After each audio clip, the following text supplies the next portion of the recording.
Hello, everybody. Welcome back to Tony'sPicks.com. I'm Tony T. It's time for our WNBA two-pack. Ramon Scott, you'll find us pre plays over at Tony'sPicks.com. Let's bring it right now. Ramon, what's going on?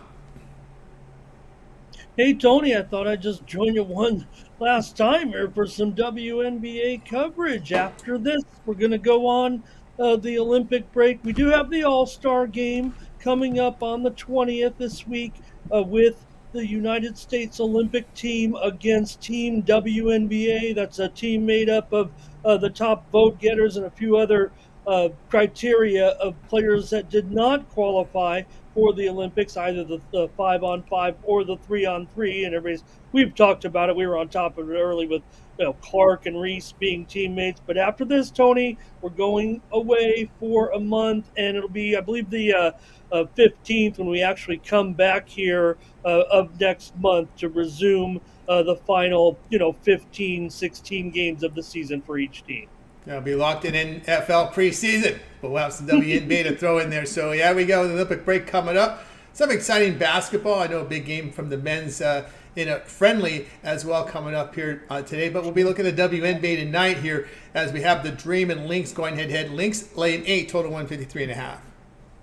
Yeah, I'll be interested to see with Serbia and the U.S. Let's go with the ladies here. We do have Olympic news I think we can cover in this conversation here, Tony, today. This is actually a little bit of late breaking news. I think everybody's starting to get a little bit of wind of it. Maybe the line doesn't reflect it here just yet. If you're seeing this video relatively early, and this is an early game, so maybe there's a little bit of jump on this. There's a move there at -8, but Ryan Howard, the star of the Dream, if you will, one of the best players in the league. Now she's not on the 5-on-5 Olympic team, but she's on the 3-on-3 Olympic team. That solid team. Without Cameron Brink, but again, they did add Dearica Hamby. So Howard is expected to return for this game. Tony, could be a minutes restriction here, but she's coming off an ankle injury, so it's not not a major injury. She's missed 10 games, and Atlanta's went 1-9. But we know how ankle injuries work. You just got to play yourself, strengthen it a little bit. And if you're able to come back here at this point, that's a good sign because that tournament is actually still 2 weeks away. That tournament doesn't get underway until I think the 30th, the 29th or the 30th anyway, the 3-on-3 event at the Olympics. So Ryan Howard wants these minutes, obviously targeting a little bit of a comeback here, a little bit of run here for Atlanta. They might be, the worst team in the league right now with Dallas. It might be a coin flip here at this point, but I'm going to look at the Dream with this factor and the fact that we still probably not going to get back Nafisa Collier for this game, so she's going to have to roll into the Olympics here, it looks like, without any action for Minnesota. Minnesota's dropped a couple of games in a row, and the offense hasn't looked good. Collier's missed several games now, of course. They've been relying on their defense, however, without Collier. They've only been averaging here about a little over 73 points over the last couple of games. So they haven't looked that great offensively. They're still, pretty terrific, certainly at 16-8 this season. The Dream are just 7-16. But I should note here that Atlanta has covered 4 of their last 5 games right now, and 6 of their last 8 overall. They've also gotten contributions here from Caldwell here of late. Ariel Powers returned.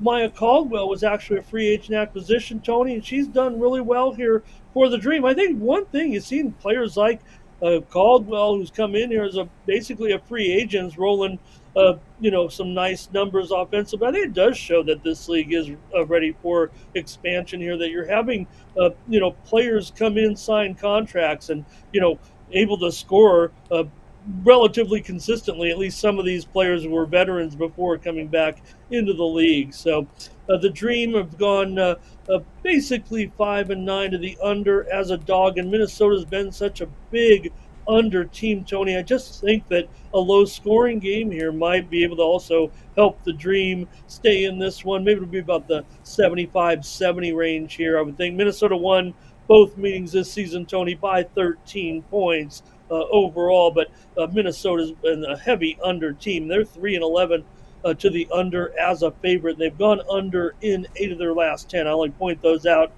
because of the fact that maybe the Dream, with this little bit of added play from Howard. Again, if it's 13, 15 minutes, I think that's still a fine contribution to see Ryan Howard, the former top draft choice in the league, get out there. Atlanta likes to run, but still, I think Minnesota's defense is pretty good. So, Dream, that's one thing they've done is playing a little bit of defense here, and I would imagine that that's what they can do here in this one against Minnesota a little bit. They do have a decent defensive guard play. I'm going to go with the Dream here, Tony, at plus 8 points here tonight. I think once the books, or maybe if it's official that Howard is in, maybe this will go to 7, but I'm going to take the points with the Dream.